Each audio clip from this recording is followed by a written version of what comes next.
Well, good evening, and thank you for coming. I will say we are live, and for you all up here, the only thing that they're going to hear live is what's spoken into the mic. So if you want to be heard, make sure you speak into the mic so they can hear you better in here.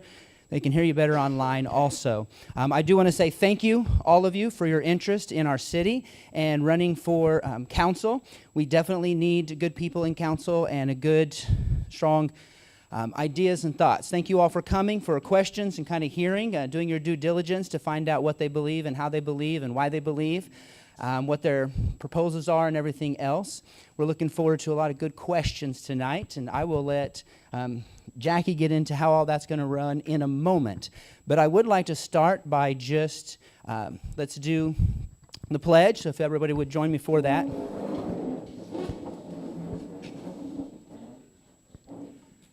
Pledge allegiance to the flag of the United States of America and to the republic for which it stands, one nation, under God, indivisible, with liberty and justice for all. And then I would ask Pastor Linda Dudley if she would say a quick prayer for us. Our Heavenly Father, please bless everyone here this evening. Be with all of us. Please let us keep our emotions under control. We thank you for your Son, Jesus Christ. We thank you for today. But most of all, Heavenly Father, we thank you for our city. In the name of your Son, Jesus Christ. Amen. Amen. And I will turn it over to Jackie Taylor. Okay, welcome everybody. I appreciate the good turnout. This is awesome because this is what America is built on. It is our right to hear this and to do these gatherings, and hear what our elected official candidates are all about, and I think it's awesome, and I appreciate all these candidates, and apparently one is missing because he just got married, but 6th, 7th are here, so anyway, Roger was supposed to be here helping me, but that's fine. I can handle this. We've got several questions already been submitted. I'm hoping that this can be done within 90 minutes. There are snacks, as you can see, afterwards, so hang around. And the candidates, we're hoping you guys hang around. You can answer some questions that are not asked if the audience has any. Questions are submitted from the audience to keep verbal outbursts at a nil. We do not. I've done these things for many years, and this is the way that to keep it civil and issue-oriented and not personal. So question, that's how we've come on this. So all candidates, you guys will be given 2 minutes to address the audience, give a bio, and why are you running, kind of that thing, whatever you think is important. And I know 2 minutes isn't that long. You don't have to use the whole 2 minutes. You can use it if you need it. Questions will be submitted. Thank you. Questions will be submitted to myself, and then when they're asked, we'll start with Ron. And everybody answers, because the majority of these questions, as a matter of fact, all of the questions that I've seen, every candidate can answer. There are none that are addressed to any single candidate. So y'all will answer them. Ron will start. The next question we have, then Sandy will start, go down, and then Rochelle would be next. That way everybody has a chance to answer first, and we don't have one person that's always in the firing line first. Okay, it's just fair how we handle it. So when you're answering questions, it'll be 2 minutes you have to answer, and then if there are any rebuttals or any kind of things like that, you have 1 minute to rebut that. So everybody might have a different comment on something or other. So we try to be fair about everybody having an option to address. Some of these questions are similar, so I'm going to try to combine them instead of asking the same question 3 times. So if there is something that I don't get the gist of a question, ask them later or something, but I think they're fairly similar. So other than that, I think I've covered everything. And we'll just go ahead and launch. And Morgan has gracefully accepted helping me time. So when you hear or whatever she says, she's the timer. So otherwise, if I'm doing it, we're lost. So we'll be here all night. All right, we're going to go ahead and start with. How we need to start. Ronnie, go ahead and start intro, 2 minutes, and tell people what you're for and that kind of thing, and pass on down the line. Thank you. I'm Ron. I'm born and raised here. I've got roots here. The reason why I'm running is because there's no clear cut plan that's been presented in the last 25, 30 years. Everybody's been flying by the seat of their pants. There's no proposals been brought. I've got several proposals that I would even bring to the current council if they would ask.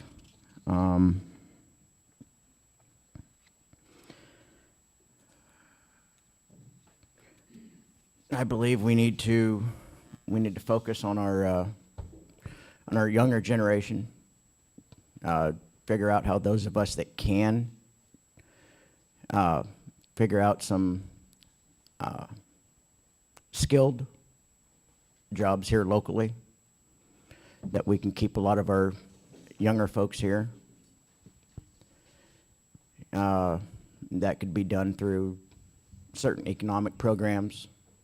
The state's flooded with them. We just need leadership that's willing to look and see what's out there that's going to benefit the city as a whole. Thanks. Hello, my name is Sandy Haynes. I am a lifelong resident of Pleasanton. The reason why I'm running for council is I feel that we have a lot of issues going on. I'd like to see the council come together and work together and start solving some of these problems that we've got. As everyone knows, maybe not know, my heart is in the fire department, and I love our police department, and I think that we've just got to get some things rolling and do better.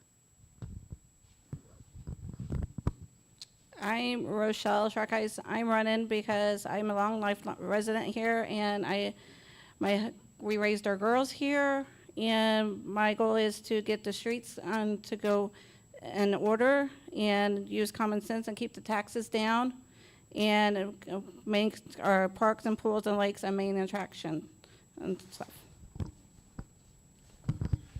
Hello, my name is Alex Wills. I am running just to where we all work together and not just individually, because we need to work together. I have been going to the city council meetings. No one's been working together. We need to work together. And I want to see these roads and like the lakes come together. But there's things that are underneath the road that need to be looked at before we fix the roads. Good evening, I'm Kenny Stark. I've lived in Pleasanton for a better part of 10 years. And, I'm a disabled veteran out of the Coast Guard. I'm a local business owner. My objective is to find simple but direct ways to save the city money to where we can afford to get the things done that need to be done in this city, short from spending tons of money to, like, for instance, repairing our roads. There's other avenues that we can address. We need to stop the arguments at the city council and start working together. My name is David Sherman. I am running for city council because I believe we do need strong leadership within the council. We see the condition of our city. We do have a wonderful city here. I think we have a great heritage, but we also need to focus on our future. I think there's some wonderful opportunities to think about how we can grow our city, how we can see more businesses come into our city. But I also am pro-police, I'm pro-fire, and I think we need to make sure that we're protecting our police, making sure that we are helping them and also making sure that we're having the best fire department that we can have. So I'm in favor of that as well. But I also want to make sure people understand that we need to do it in a way that's fiscally responsible and that helps us to be able to utilize our strengths and what resources that we have as a city the best way we possibly can. So with that, I will say it's wonderful to meet you, and I would look forward to and be honored for your vote.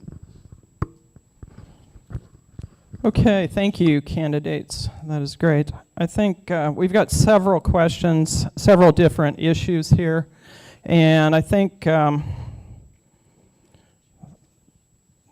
let's just start with an easy one. Are you going to be able to attend every meeting? Sandy, start with you. That is my plan. That is my plan, yes. I mean, I think you need to be involved. When you miss meetings, it makes it very hard to understand and follow through with what's already happened. So I think if you're going to be in that position, you need to be there as much as possible.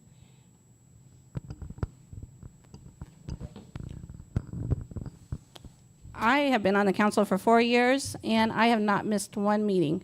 I do think it is very important that you do attend the meetings and be present to them. So I think that's the most important thing is to be at every meeting. It's where you won't miss something that was like told at the city council meeting, but life does happen. So, if you miss one, I mean, just because of life, but you need to be at every single one if you can be. Absolutely. Can't make a proper quorum if I'm not present. And the only way I can make that vote is if I'm sitting at that table. You know, it's important to me that every vote counts. So sitting at that table, making the proper choices for the city is definitely what I'm planning to do. I kind of want to say the same thing. Ultimately, I think it's important to be there and be present, but I also think it's important to be present and be able to communicate with the citizens as well outside of meetings. So yes, I absolutely have every intention to be at every city council meeting that I can, but as we all know, life does happen, and sometimes things come up and things are planned, you know, vacations, things like that, but I'll make every effort to be at every council meeting that I can. So. I plan on being at every city council meeting because this the next 4 years is going to be pretty crucial. Everybody's going to have to pull together. We're going to have to start hearing from the citizens, not just certain citizens. We got to hear from all of you to give us your input so we know where and how to direct the city. Okay, thank you. Is there shouldn't be any rebuts, but if there's any comments further, if there is, just raise your hand, let me know. All right, so several comments, questions, intros have dealt with working together, I think, and we've got 3 questions here dealing with that. Let's just start with this one. If elected to city council, are you going to support the mayor as your leader, even if you don't agree with him? Rochelle? I do support the mayor, even if I don't agree with him right now, but I do work with him. So, yes. Yeah, so I agree that. Can you read your question, please? It says, if elected to city council, are you going to support the mayor as your leader, even if you don't agree with him? Yeah, so I would like to support him, even if I don't agree with him, because he is our leader, and so we need to work with him also. That's one of my things, that we need to all work together. I'll support the mayor on the issues that need to be supported on, but I'm vocal on my own opinions. If I don't like what he's saying, I am going to definitely tell him I disagree with what he has to say. So I will absolutely support the mayor. At the same time, though, I think that it's important for us to all have our own voice for the citizens. So not only will I support the mayor and his efforts, and if there's things that we disagree on, then obviously those are things that we will have discussions about. But I also wanted to say that I will go even further and to support my other fellow council members as well. And I also want to make sure that I'm listening to what the people are saying. So if a citizen walks up to me at town and wants to tell me about something that's going on or needs me to hear about it, I want to also make sure that I'm a voice for you as well on the council, even if it does contradict something that's coming from the rest of the council members or the mayor.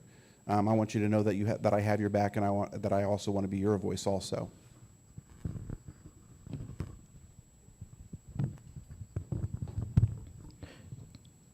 I will support the mayor, but if there's a policy he's wanting to present that I deem is not a good fit, I'm going to vocalize it. And most everybody that knows me knows I'm pretty good at vocalizing what I disagree on. But yes, he is the elected superintendent of the city. He has operational control. So he does need to be supported.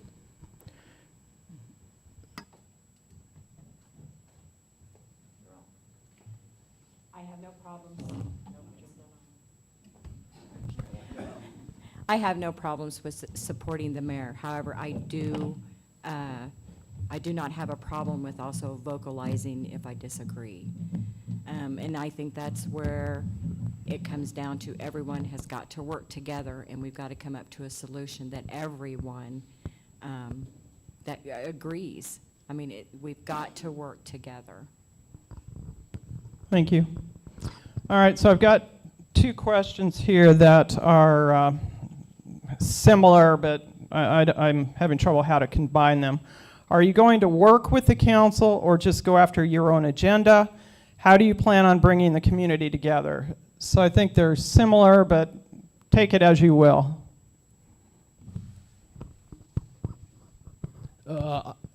Yeah, so I think all the council members need like to work together and not just be separate, like on their own thing, because that ain't gonna get nothing accomplished.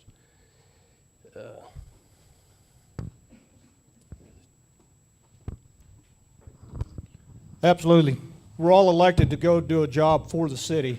If we can't work together in front of the camera and argue behind closed doors, which is ludicrous, we need to work together as a community, as sitting members of the council. We've got to work together or nothing gets done. All right, could you repeat the question again? I'm sorry. Sure. Two questions, really.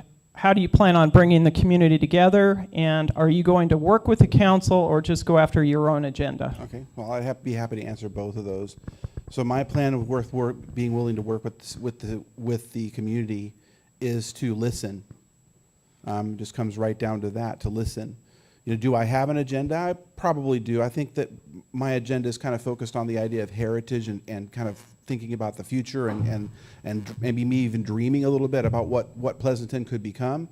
But that's going to be shaped by how I interact with you and how I interact with the council members as to how we shape that vision together. This is not just about me. It's about us working together as a city, as a council, with the mayor to make this place the best city that we have, the best city in Kansas. Honestly, this is what my dream is. So.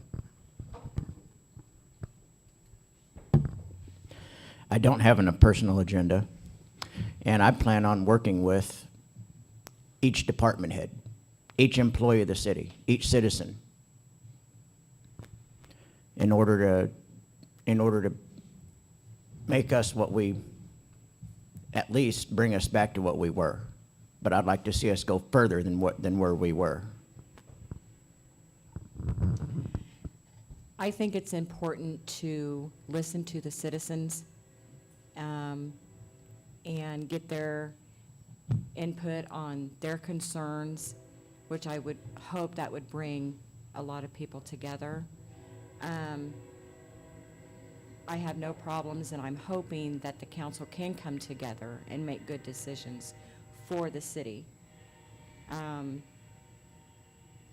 I do not have a personal agenda.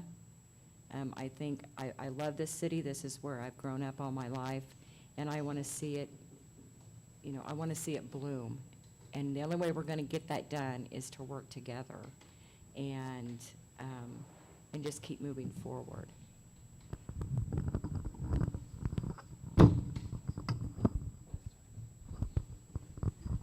I do not have a personal agenda. I think we should work together, and I would be willing to listen to anybody that come and talk to me about the city, and I would be willing to work with the council members as well.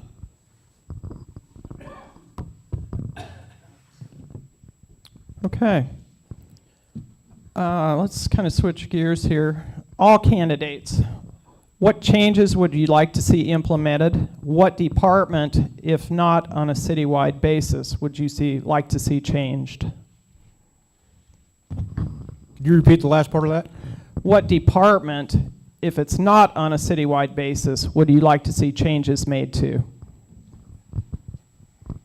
If any. That's a pretty tough question regardless. I mean, the changes that need to be made is how the budgeting's done and how the hiring and firing practices are done within anything in the city.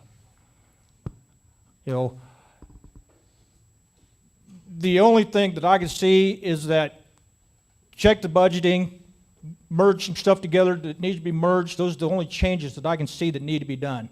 There's programs out there and that can be utilized to help so much in the city that we just aren't using.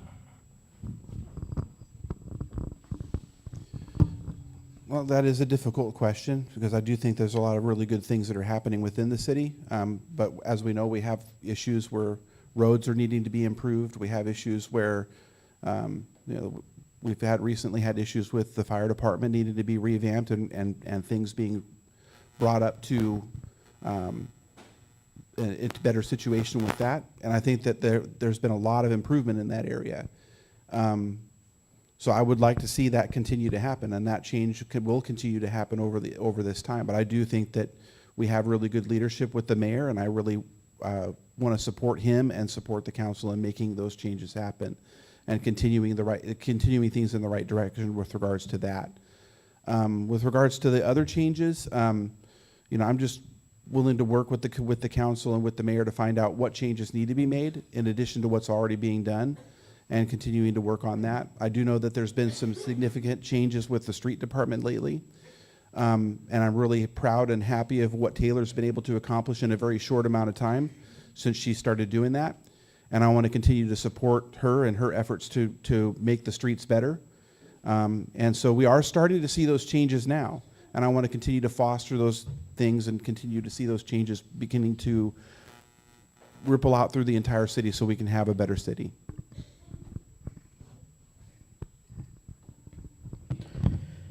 On a citywide basis would be policies, procedures, codes, and the budget.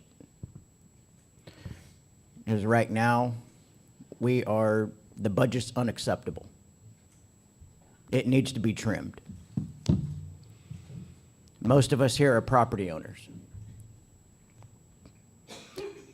Now, granted, an extra $50 a month isn't much, but that's on average what majority of our taxes is going to go up. We're going to pay, on average, an extra $50 a month. And so the budget does need to be reworked, ran through, get some of the fat trimmed. I would like to take a look at each department and see where we are employee-wise and what's needed and where we can move people around to where we have, like, on the road department. Taylor's the only one out, from my understanding, and I could be wrong, that is out working the streets, and I think that she needs help. I just think there's some things that we need to look at, budget-wise as well, and see, where are we at? Where can we cut some things that are out of control? And the way to do that is just start in and start going each department and seeing what's going on and working that way.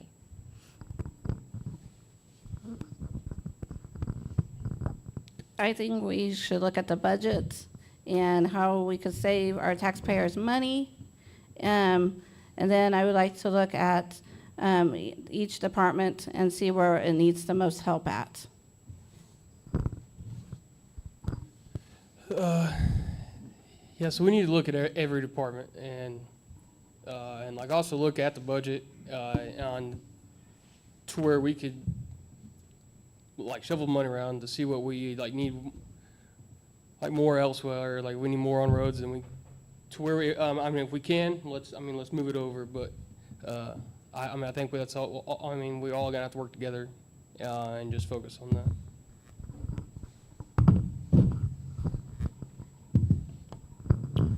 On that, what exactly would you cut from the budget?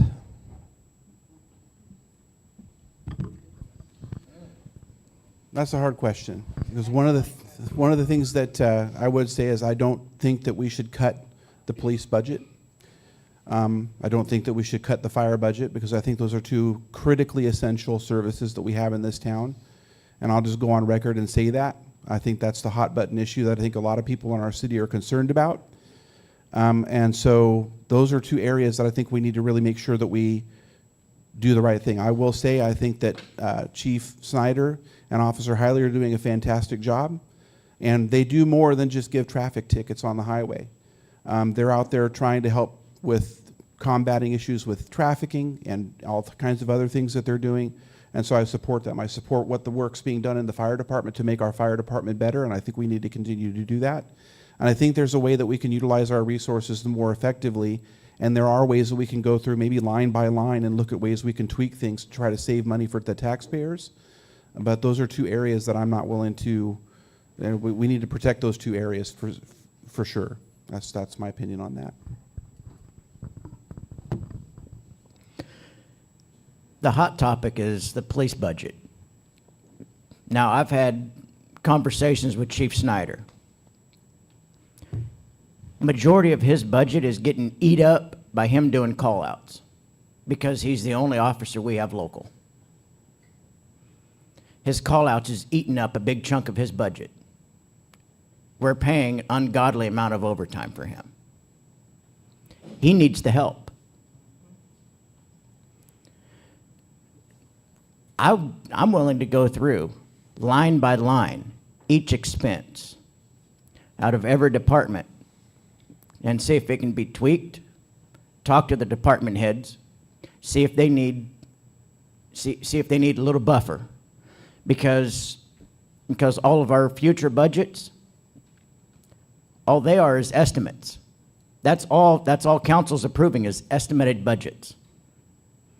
Because nobody really knows what inflation is going to be throughout 2026. If it's going to be 12, 15, I think we were at 20% one time. And we've got to build up our city reserve so that way we can adjust for the offset of inflation that's going to eat everybody's budgets. I think the first step is to get a better understanding of the city's budget. And then start looking, again, where you can trim.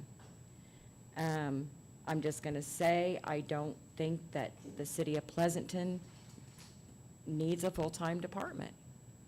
We don't have the budget to do it. I'm sorry if it upsets some, but I just don't see that we need a full-time department. We don't have the money. So we just have to go line by line and start seeing where we are in the budget.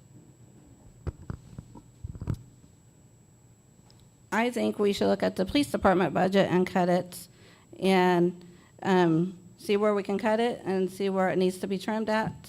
And that's where I think we need to cut it.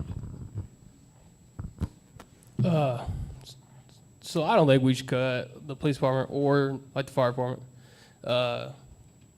because I do talk to the police officers and they do a really good job. They do get drugs off of these roads, so I don't see why we should take it on them when they're like taking the drugs off the road. I mean, I think we should look at every department and like see where we are at, and if we can make any changes. But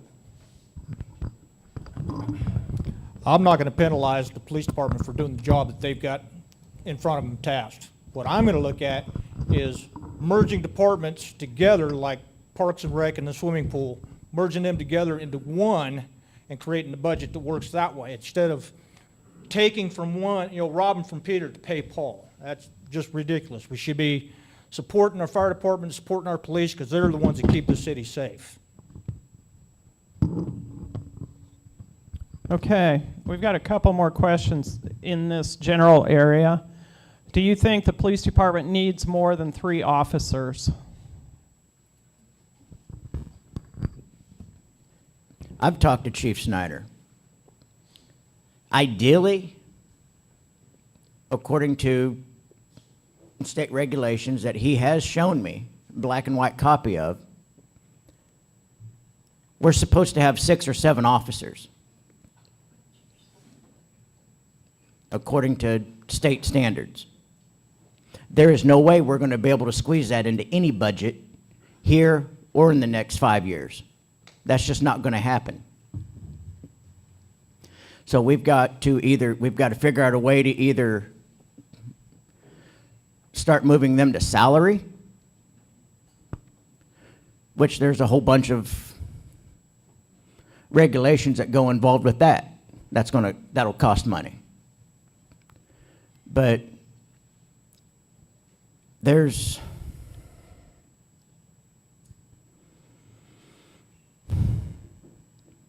I would say in the next 2 years we should be able to squeeze one more, as long as we can find somebody that's willing to be a local city cop that can split the call-outs with him.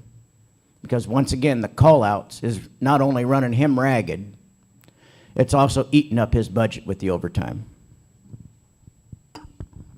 Okay, so let me readdress the last question. I did not mean to say that the fire department, or the police department, we didn't need a full-time.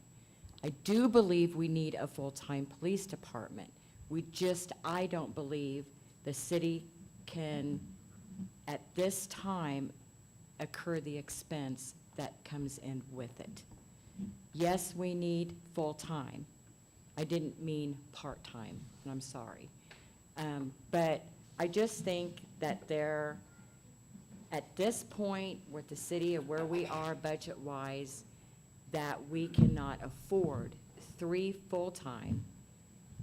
There's no reason why we can't have full or part-time to be filling in on the weekends and those types of things. And I think maybe some of that comes into maybe how the scheduling is being done.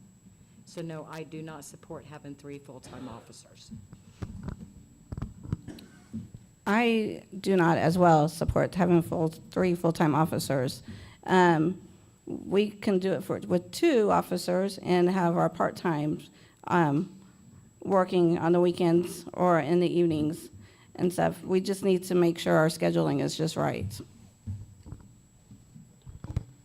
I agree. I mean, with having like 3 full-time, because I mean they're part-time for a reason. So who knows when they are going to be available? I mean, they might be available for one night a month. I mean, we just don't know. I mean, because they're part-time, they have other jobs to do.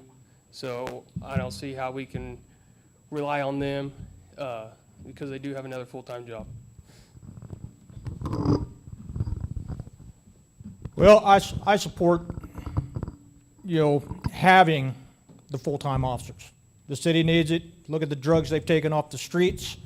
Look at how safe, much safer the roads are around us. Granted, we don't like them sitting at Casey's. It's ridiculous. But they've done the best job that they can do with the tools that they have at hand.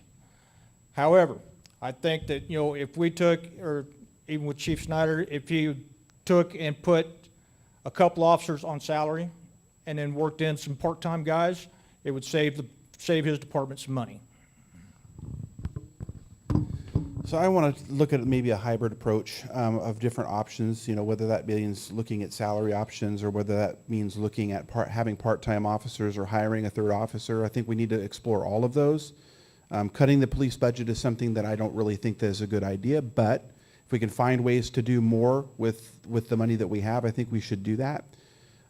If we're able to save money by not having to pay overtime so that we can hire a third officer full-time, I think that would be a way to do that. Because if we're getting killed with overtime, then we need to think about ways we can avoid it, so.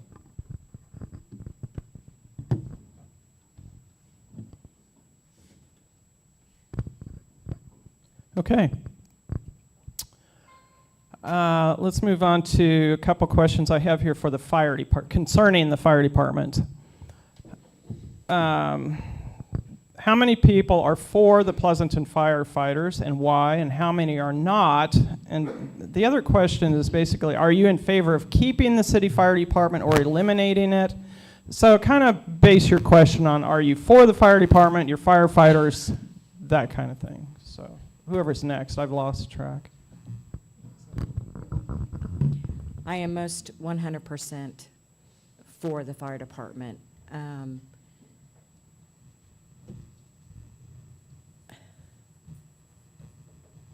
It's kind of a touchy situation for me. I do support our fire department.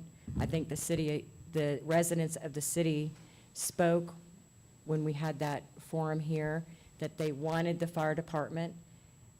So I think that we need to support our firefighters. We need to get them the training that's needed. We need to get them the equipment that is needed. And we need to get that fire department back up to what it needs to be. And so I support our firefighters 100%.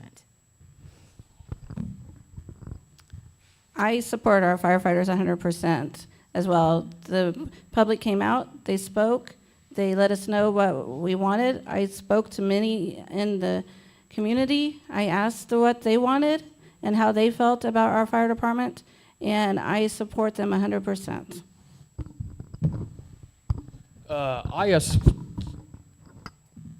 Like support the fire department because I am a firefighter, but for Lynn County 920. I really hope that they can pull it off. To make it, what it needs to be. Hopefully they, can work together. Where they can make it actually running a fire department. Because with me being on 920, we ran a lot of calls here. So hopefully with these new guys, they, can turn it around. First off, it's no secret that I was against the fire department. I was totally against it.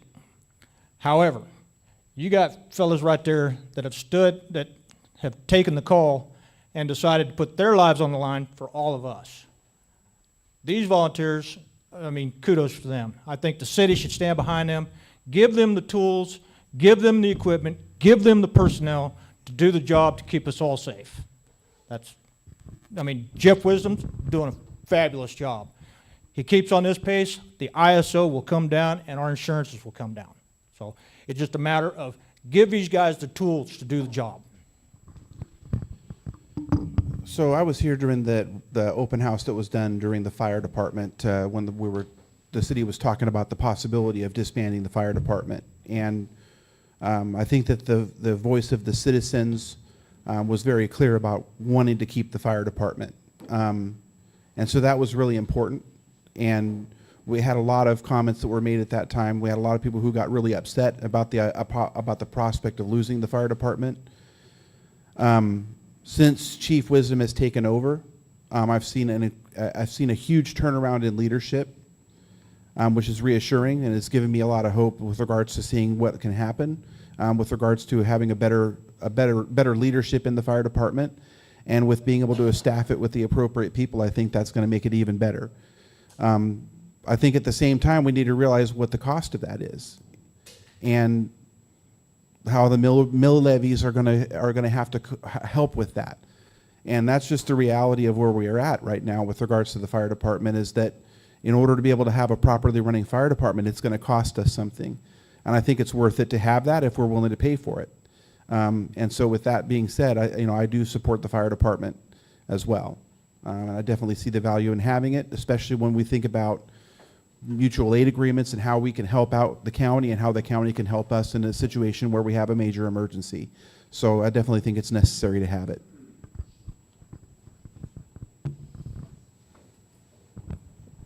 I'm for keeping the fire department. But what needs to happen is there needs to be a plan that meets rules and regulations from both state, federal, and industry standards. And the first thing after that we have to do is provide the training. Send them to the State Fire Training Institute. It's low cost to nothing. The only thing the city's out's paying is reimbursement for some mileage and maybe 70, 80 bucks for a motel. And you can get 2 firemen to share a motel. You've got 40, 50 bucks into it. There's no reason why we can't send them to training. Okay. Thank you. Okay, I've got 2 questions here that deal with decorum, basically on the council. One, have you candidates read the or are you familiar with Robert's Rules of Order on how to conduct a meeting? And basically is just being nice during council meetings and addressing employees with respect. So if you can address that, that would be great. So Rochelle, What was the question? have you? I know it's a hard one. Have you read Robert's Rules of Order? Are you familiar with how to run a meeting according to standards of meetings? Yes. Okay, and then there was a comment about bickering and yelling on the council during meetings and trying to eliminate some of that using Robert's Rules of Order and to that effect. I understand that sometimes not all council members are going to agree with each other. So once in a while, it does get heated. But I mean, sometimes when you don't agree with someone and then they don't agree with you, that's when it's going to get heated. But I do try my very best to be professional when it comes to discussing things. And I just want to get my point across. I have not read it all. I know a little bit, but I am willing to go to a class and learn it correctly. And I really don't want to hear no more bickering. That's the worst thing. Especially since our council meetings are on YouTube now. The whole United States hears us. It really makes our town look really terrible, and it makes it where no one wants to come here. And I think we just need to stop the bickering, and like I said, we just need to work together. I have not read the rules. However, the arguments that you hear, everybody gets emotional. But you need to, when you come up to that city council meeting, you need to keep your emotions in check. You're there, you're professional. You need to act professional, carry on as a professional, and move on with the next segment of whatever's going on. Our meetings are there for you guys, not for the people that are sitting up there. We're sitting up there making the best decisions we can make. We should not be bickering back and forth, let alone going in the back room to where everybody in God's green earth can hear it. I've watched these council meetings on YouTube, and I can hear it on TV. So the emotions need to be put in check. You got to keep your professionalism up and move on. If you got an argument, wait until the meeting's over with and discuss it like adults. Plain and simple. Just be adults about it. So yes, I am familiar with Robert's Rules of Order, having led many meetings and things like that. There's a difference between being passionate and being hateful. There's a difference between communicating what's on your mind or standing up for the citizens, even if you're in disagreement with other council members or other people in the room. You can do it in a way that's tactful, that maintains decorum. I've watched county commissioner meetings, and I've seen and I've heard some of the stories about how some of the county commissioners treated employees at the county level, and it's despicable. I don't want to see that happen in the city. How we treat our employees should be with the utmost respect. And so I think that's super, super important. What happens in council meetings should not lead to people getting yelled at behind the door, behind closed doors and things like that. And that's all I have to say about that. So. I am familiar with Robert's Rule of Order, but the yelling makes us look unprofessional. What business that can generate a large amount of income for not only the city, but pays well, if the city leadership can't get their act together and at least look professional, they're not going to want to come here. They'll go to Lacine. They'll go to Fort Scott. They will go somewhere else right off the major highway. They'll go somewhere else. And we just lost out on more revenue, more income to help us get the projects going, to help us get the projects done. When I worked for the city of Pleasanton, I was familiar with that. It's been enough years. I'm not now. I have no problems with getting caught up on that. I feel that professionalism is very important when you're representing people of your city. We've got to learn to come together. That's the main thing. We've got to come together, show that we're adults up there, and just work together.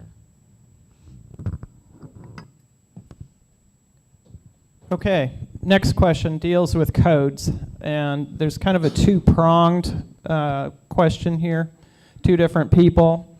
We have laws and code laws that haven't been enforced. How would you go about getting them enforced? And then second part of this is that some people feel that there are recriminations when they turn in a code issue, that they are punished for this by city employees or people. How would you as a council approach code issues in this town? So I think the coach is like doing way better than what he used to. Because like I think Morgan Watts is doing an excellent job. And with like people like thinking that they were like getting punished. I mean it's just their opinion, but I really don't think that's what's happening. But I really think Morgan's doing a really good job for how long she's been in there. It is going to take time, to make it where it was, but I think she's doing a great job.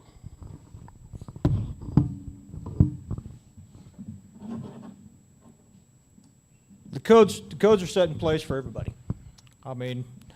We've got to abide by them. If somebody doesn't like them, I think it should be a case-by-case basis on taking a look at them and see what can be done to rectify it. How much, it's just a matter of how can we as citizens get things done properly with the codes and with the codes officer. The codes officer's got a hard job. She's got a lot of codes to read, a lot of codes to follow. So it's just a matter of how much time does she have to enforce everything, even though she has all these complaints that come to her desk. She's got to address one by one and do it accordingly. Well, one of the things that I have on my campaign Facebook page is about having a clean city and tackling some of the issues with regards to what makes our city look good. And one of the things that we do have in our ability is to make sure that we have codes and standards that are in place to make sure that things are kept up and that property owners are doing the best that they can to keep things going. What I'm not in support of is retaliation. I don't think that serves anybody. I'm not in support of codes or rules or fines that are excessively punitive or just serve to do nothing more than penalize people unfairly. But we've all heard those stories about homeowners associations in other cities that have codes that are so strict that if you have the wrong curtains hanging in your window, you'll get a fine. It's stupid stuff like that. We don't need that, but what we do need is we do need responsible code enforcement that doesn't penalize or harshly deal with code violations, but does it in a responsible way that's ethical, and that also helps reduce and eliminate some of these issues that need to be addressed around the city, to make our city a better city.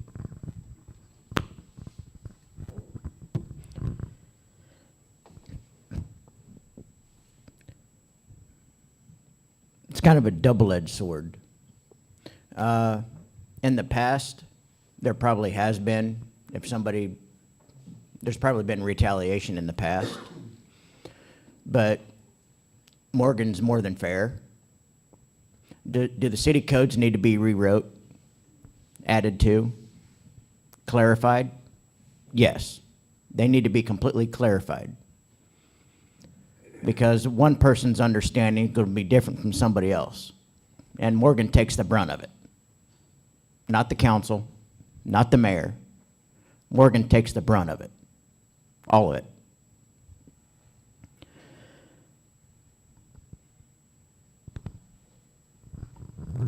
I think our codes enforcement is doing an excellent job. Thank you, Morgan. I think the ordinances are out there. Enforce them. If you get a ticket, go to court and get it taken care of with the judge. If things need to be looked at and a policy needs to be relooked at, then do so.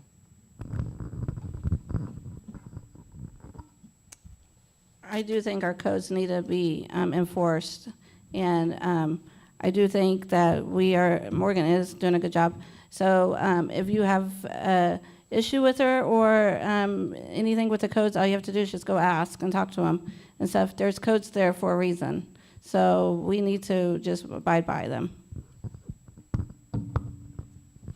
Okay, thank you. Okay.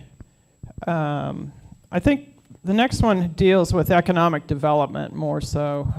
What do you foresee, or would you like to see, future sources of income? And then there's also budget accountability. So that's kind of two different stories here, but what would you like to see as economic development in this city? Let's go with that. You know, we have 3 natural resources right here. We got 3 lakes that if we took care of them, we can draw in. We got people coming down from Johnson County, Wyandotte County to fish our lakes. That's a revenue coming into our town. There are so many things that can be done. I've talked with the National Wild Turkey Federation that can help this city clean these lakes, get them cleaned up, get them taken care of. And there's so much we could do that our lakes could look like Mound City lakes with the part, you know, the recreation and the camping and all that, without it being close to the water. That's the biggest problem that everybody had was, oh, well, they're going to be camping too close to water. The city has property out at East Lake that sits far enough away from the lake that you can put camping spots in. And that's an easy revenue towards the city as, you know, parking permits, lake use, anything of that nature. You know, all this stuff is within reach. All you got to do is just stand up and do it. I mean, our lakes can be better than what they are, and they need to be better than what they are. That lake is our drinking water. There's too much going on at that lake wrong that it needs to be addressed.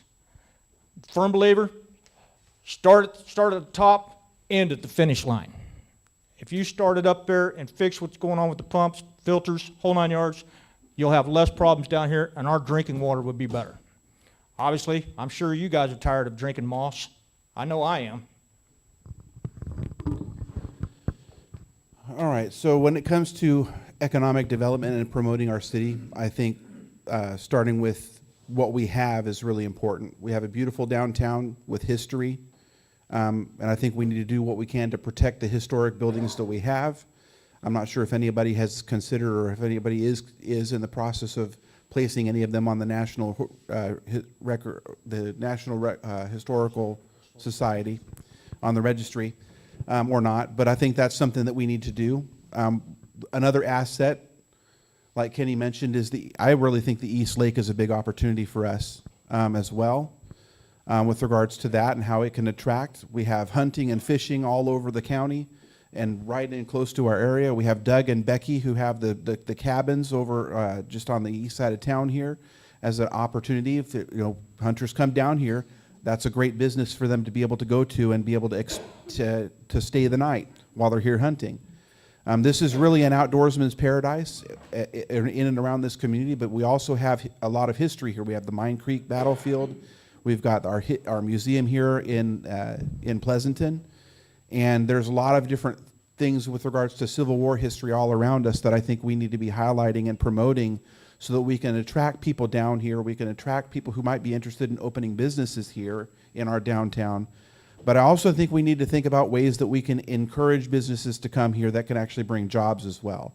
And if that means looking at the possibility of tax abatements or things like that to attract businesses here, I think we need to consider that also.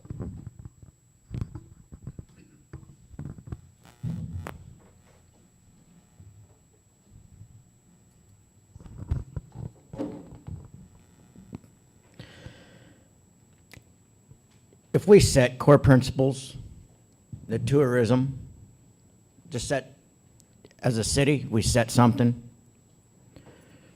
to attract businesses, even if it's work from home businesses. If we need to figure out how to work something out with Crawl-Can to get broadband, better broadband, great, let's figure it out how to do it. Amenities, recreation. There's so many different ways that we could go with this, because we're in a hotbed area for deer, for turkey. We used to have, I don't know about anymore, but we used to have some of the best fishing in the area was right out there at the lake, the East Lake. Used to have some of the best fishing when I was a kid.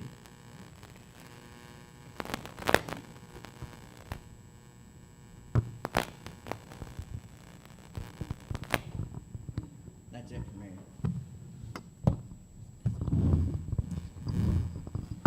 me. I think our pools and parks and lakes are our main attractions, and people do come down here from all over, and they do fish and stuff. So, and I do know our pool has been the busiest it was ever last year, well, this year, So like I said, a lot of people do come around and fish, especially around the holidays. So I think that if we can maintain that and have beautiful lakes and parks and the pools, I think we'll bring a lot of people in. I 100% agree. We need to do something with our lakes to make it where more people want to come down here. Because who wants to come down here and then just fish and go right back home? Nobody. Everybody wants to hang out, camp out, and if we can make some campgrounds, in which we have to make like regulations where you can't just stay there for a whole month, because then we'll have people wanting to live out there. There's rules that we'd have to work out, but I really think that's one of our biggest things. And I think one of the biggest things that have hurt us is like having the Casey's outside of town, because everybody pulls in, goes right back on 69. No one wants to drive through Main Street, because that's just a long way to get back on 69. I think that's one of the biggest things that has hurt us, to where people want to stop here.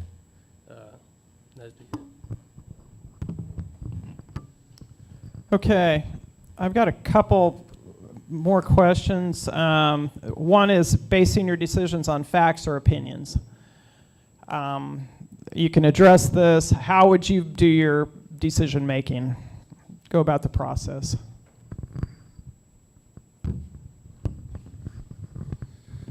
I think facts are important. Opinions are things that if you just go based off opinions, you could be misled and easily go astray. So I think focusing on facts is important. That's how you're able to really decide to do the right thing, is by knowing what you're doing. And just going off of an opinion or things like that is not enough.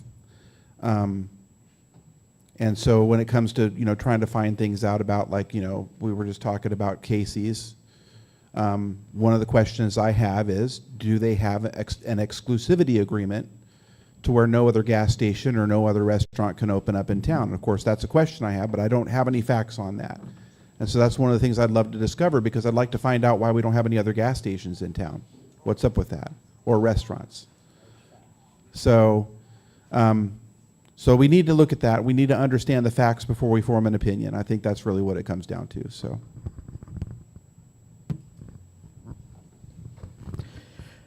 I like to fact check. I like to dig in and research a topic, and then I will offer my opinion on it, because you can't have one without the other. You can provide the facts. If I'm elected, I can provide the facts that I've dug up, that I've researched, so they can draw their own opinions. I'll give it to them ahead of the meeting, so they can read it and draw their own conclusions. And then we can have an adult discussion about it.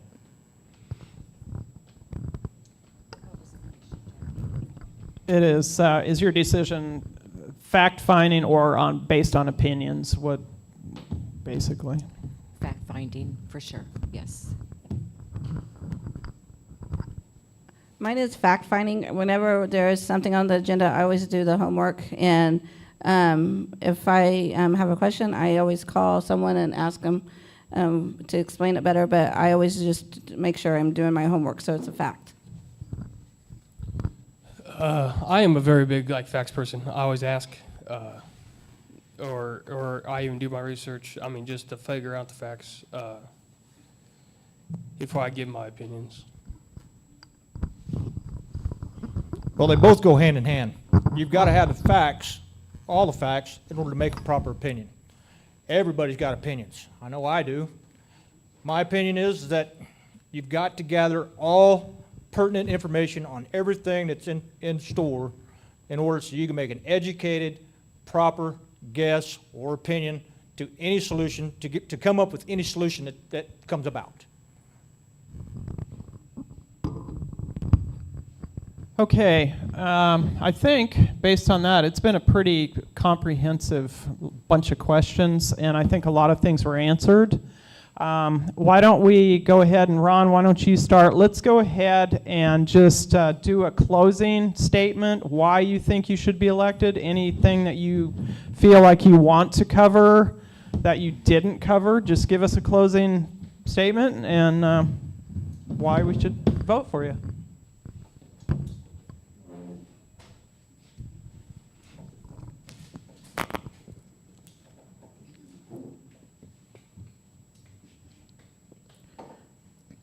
What I would bring to office would be